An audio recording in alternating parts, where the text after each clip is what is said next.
My name is Leah Daughtry. I am the CEO for the 2016 Democratic National Committee, and we are pleased to welcome you to our 2016 convention here in Philadelphia, the city of brotherly love and sisterly affection.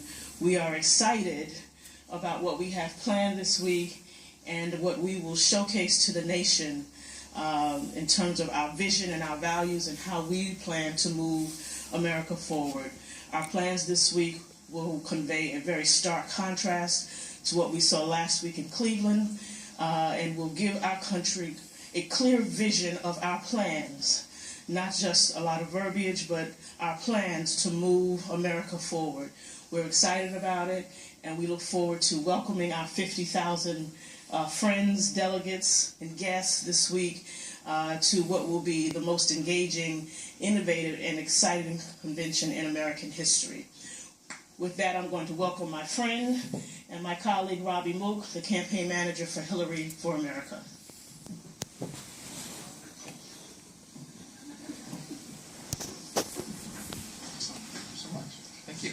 I want to just start by giving a really big thank you to Reverend Daughtry for her incredible leadership organizing this convention, and in particular to the staff here who have done an absolutely phenomenal job organizing this event.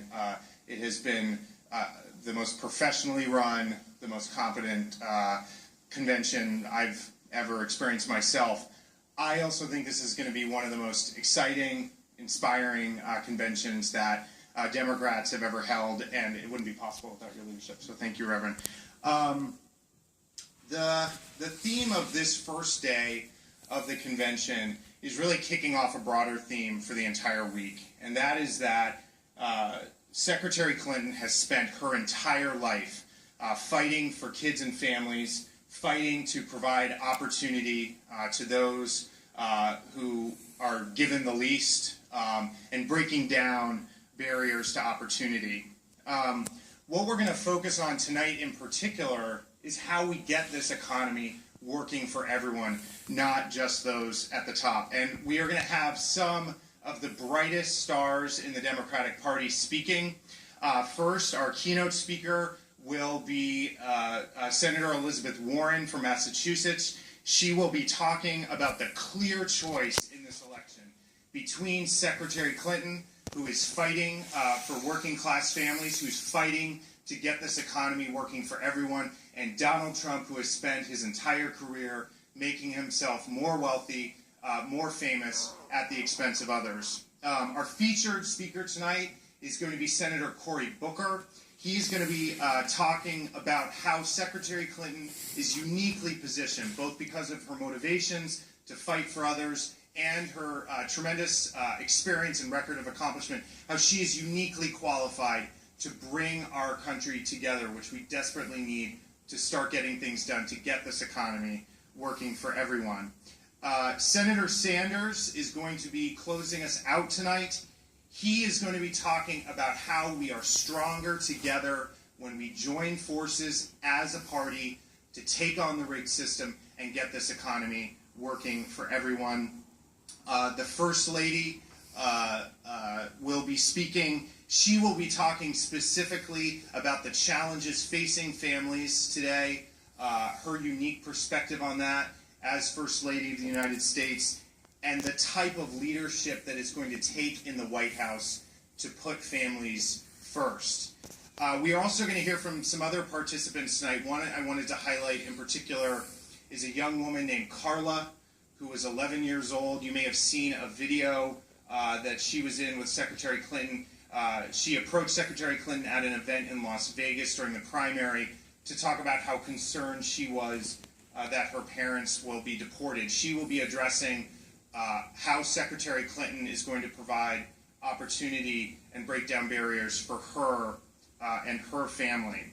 And throughout the week, you're going to be hearing from President Obama, Vice President Biden, President Clinton, obviously, addressing this same issue of Secretary Clinton's lifelong fight for working families. And through this, we will crystallize for the voters, the fights that she's taken on, and the things that she's accomplished to help people. I just want to touch on one thing that I think the Reverend already brought this up. This is going to be a big contrast to what we saw in Cleveland last week. First of all, our convention is going to be optimistic, it is going to be hopeful, and it is going to talk about specific plans that the Secretary has to get this economy working for everyone, not just those at the top, to bring our country together and to keep us more secure. But I think it is telling, and you will see this tonight. Senator Bernie Sanders has already endorsed Secretary Clinton. He is coming to double down on that endorsement and unite the party to make sure she wins. That's not what we saw from Senator Ted Cruz last week. I'm proud to say that the governor of the state of Pennsylvania supports Hillary Clinton. He will be at this convention supporting her. And this comes as well from the delegates, where I'm really proud that both campaigns worked together very hard to build a platform and rules that reflect the best of both campaigns, reflect the values of our party.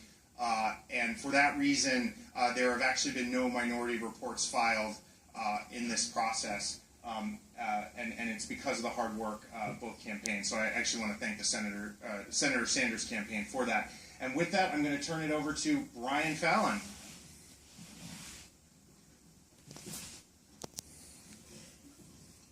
Thanks. Good morning. I just wanted to bring attention to a couple related announcements. Last night, we launched our new mobile app, the Hillary for America 2016 mobile app. It's available now on iTunes, so please download it. But the novelty here is that as compared to 2012, where the Obama campaign's app was really intended to help further traditional organizing activities like going door to door, this will provide people with the opportunity to help the campaign without having to put down their mobile device. It'll give them opportunities to share content, text, and do other steps that will help our campaign organize in non-traditional ways that won't require you to step foot into a campaign office. We're very proud of it because we involved the best of Silicon Valley in the development of this app. It combines a lot of features from traditional gaming apps that are available in the iTunes Store. Some of the software development engineers that worked on it came from places like DreamWorks and Etsy, so we're very proud of it. It's available starting last night to coincide with the launch of the convention. And then on the heels of the convention later this week, we're expecting a very united Democratic Party that will give a big shot of momentum to our ticket, and then we're going to hit the ground running on Friday. Most of you already know that we're doing an event here in the city of Philadelphia with Secretary Clinton and Senator Kaine on Friday here in Philadelphia. Late last night we announced that we're extending that through the weekend to do a bus tour that will continue through Pennsylvania and into Ohio. We're going to be doing a series of large events and smaller events in places like Harrisburg, Pittsburgh, and into Youngstown, Ohio, Columbus, Ohio, really going after those rural working class voters that we know are disaffected by the state of the economy. These are the folks that we know that Donald Trump is targeting, but we are convinced that we have the plans that will actually speak to those lingering economic anxieties that those voters face. And so we are leaving no voter untouched in this campaign, so we're going to be embarking right after this convention on a bus tour through those two critical Rust Belt battlegrounds lasting through Sunday. And so with that, I think we are happy to take questions. Nancy Cordes, please direct your question.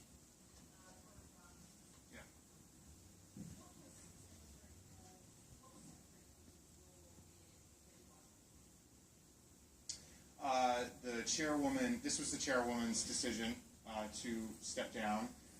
She reached out to Secretary Clinton to notify her about that, and the Secretary released a statement yesterday thanking her for her work. This was the chairwoman's decision. Yep.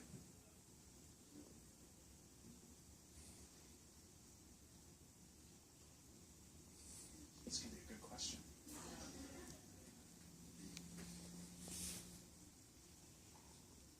Okay.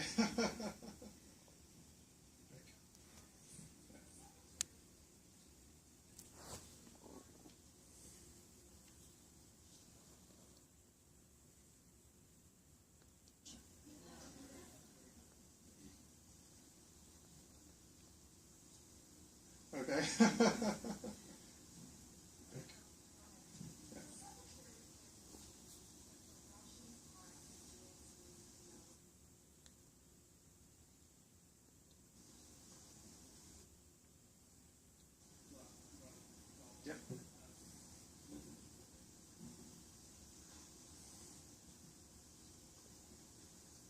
It's going to be a good question.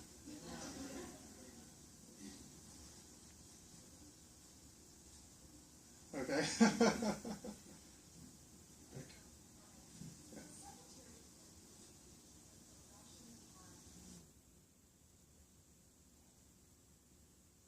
This was the chairwoman's decision to step down.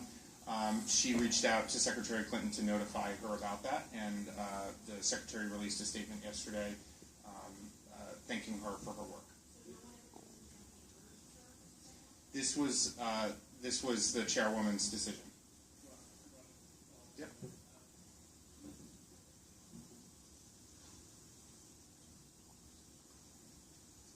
It's going to be a good question.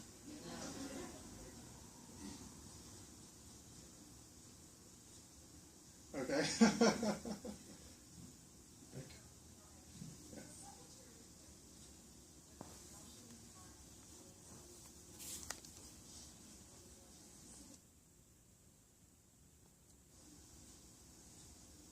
Okay.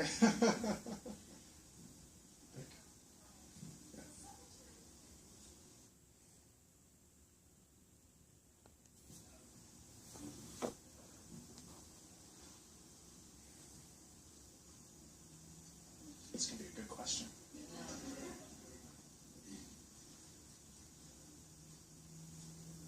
Okay.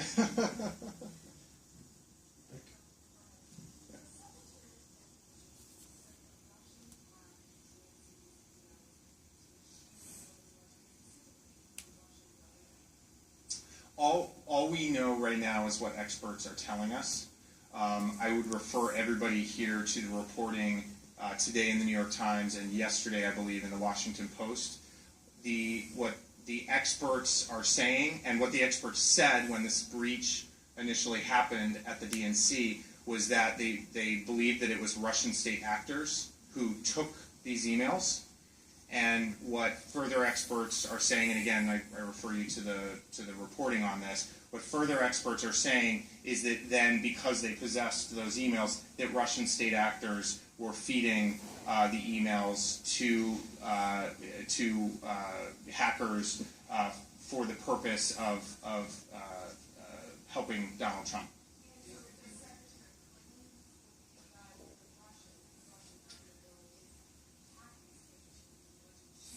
I think you'd have to ask the Secretary that. I think she, like all of us, we are reading the same reporting that you all are seeing, and we're reading what the experts are saying. Let's go back to that.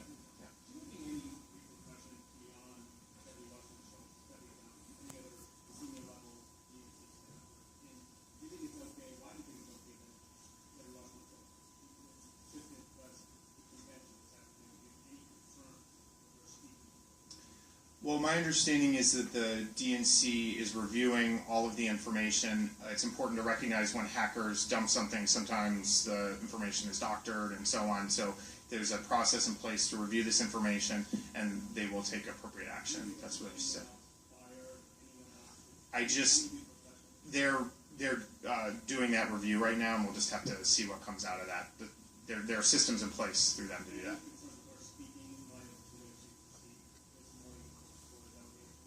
Look, the chairwoman put out a statement yesterday that she plans to gavel in, and that's what she said that she plans to do.